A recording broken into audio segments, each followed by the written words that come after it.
ભરૂચ જિલ્લા પ્રાદેશિક વાહન વ્યવહાર કચેરી આરટીઓ ખાતે ડ્રાઇવિંગ લાયસન્સની પ્રક્રિયાને વધુ પારદર્શક અને કડક બનાવવા માટે એક મોટો બદલાવ કરવામાં આવ્યો છે. હવેથી આરટીઓ એઆઈ આર્ટિફિશિયલ ઇન્ટેલિજન્સ આધારિત ડ્રાઇવિંગ ટેસ્ટ શરૂ કરી દેવામાં આવી છે. આ આધુનિક ટેકનોલોજીના કારણે વચેટિયાઓ પ્રથા નાબૂદ થશે અને માત્ર યોગ્ય કૌશલ્ય ધરાવતા ચાલકોને જ લાયસન્સ મળશે. ભરૂચ આરટીઓમાં હાઈટેક યુગ શરૂઆત કરતા હવે ડ્રાઇવિંગ ટેસ્ટમાં લાગુ થઈ એઆઈ સિસ્ટમ. કેમેરા જ નક્કી કરશે તમે પાસ કે ફેલ. ભરૂચ આરટીઓના ટેસ્ટ ટ્રેક પર કડક નજર રાખવા માટે કુલ 25 જેટલા હાઈટેક કેમેરા ગોઠવવામાં આવ્યા છે, જેમાંથી 15 કરતાં વધુ કેમેરા શુદ્ધ એઆઈ આધારિત છે.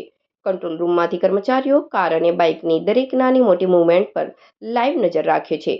જો ઉમેદવાર ટેસ્ટ દરમિયાન કોઈ પણ ભૂલ કરે તો કંટ્રોલ રૂમની ડિસ્પ્લે સ્ક્રીન પર ઉમેદવારનું નામ, ફોટો અને ભૂલ થવાનું ચોક્કસ કારણ, જેમ કે સિગ્નલ તોડવું કે સમય મર્યાદા ચૂકવી, તરત જ ફ્લેશ થઈ જાય છે. મોબાઈલ પર મેસેજ.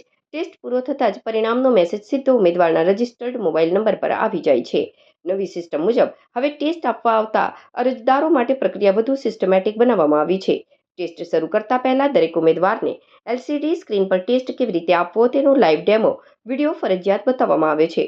વિડીયો જોયા બાદ ઉમેદવારનું બાયોમેટ્રિક ફોટો વેરિફિકેશન થાય છે. વેરિફિકેશન બાદ વાહન સાથે એક ખાસ પ્રકારનો ડિજિટલ ટેગ જોડવામાં આવે છે, જેના દ્વારા એઆઈ કેમેરા વાહનની સ્પીડ અને ટ્રેક પોઝિશનને ટ્રેક કરે છે. નિયમોનું ઉલ્લંઘન એટલે સીધા ફેલ. જો કોઈ ઉમેદવાર નિર્ધારિત સમય મર્યાદા પૂરી ન કરી શકે અથવા ટ્રાફિક સિગ્નલના નિયમો તોડે તો આ ઓટોમેટેડ સિસ્ટમ માનવીય દખલગીરી વિના તેને તરત જ ફેલ જાહેર કરી દે છે. આ અંગે આરટીઓ અધિકારી પીઆર પઢિયારે જણાવ્યું હતું કે આ નવી એઆઈ આધારિત સિસ્ટમ શરૂ કરવાનો મુખ્ય ઉદ્દેશ્ય ડ્રાઇવિંગ ટેસ્ટમાં સંપૂર્ણ પારદર્શકતા લાવવાનો છે. આનાથી લોકોમાં યોગ્ય ડ્રાઇવિંગ કૌશલ્ય વિકસશે અને રસ્તા પર ટ્રાફિકના નિયમોનું પાલન કરવાની ટેવ પડશે, જે અંતે માર્ગ અકસ્માતો ઘટાડવામાં મદદરૂપ સાબિત થશે.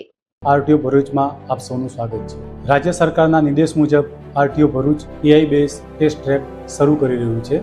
એઆઈ બેઝમાં આખી પ્રક્રિયા સેન્સર બેઝની જગ્યાએ કેમેરા બેઝ હશે, એટલે કે એઆઈ બેઝ કેમેરા તમારી આખી પ્રક્રિયાનું મોનિટરિંગ કરશે અને રિઝલ્ટ પણ આપશે. મિત્રો, આ ટેસ્ટમાં તમારે સમય મર્યાદાનું પાલન કરવું પડશે, તેમજ ટ્રેકના નિયમો છે એનું પાલન કરવું પડશે.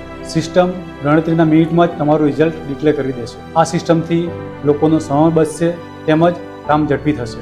જો કોઈ ઉમેદવાર સારી રીતે ડ્રાઇવિંગ જાણતો હશે તે જ ઉમેદવાર આ ટ્રેકમાં પાસ થશે. મારી લોકોને અપીલ છે, ડર્યા કે ગભરાયા વગર ટ્રેક ઉપર ટેસ્ટ આપવા માટે આવે અને પાસ થાય. અંતમાં આ ટેસ્ટનો જે મુખ્ય હેતુ છે એ 100% પારદર્શિતા લાવવાનો છે.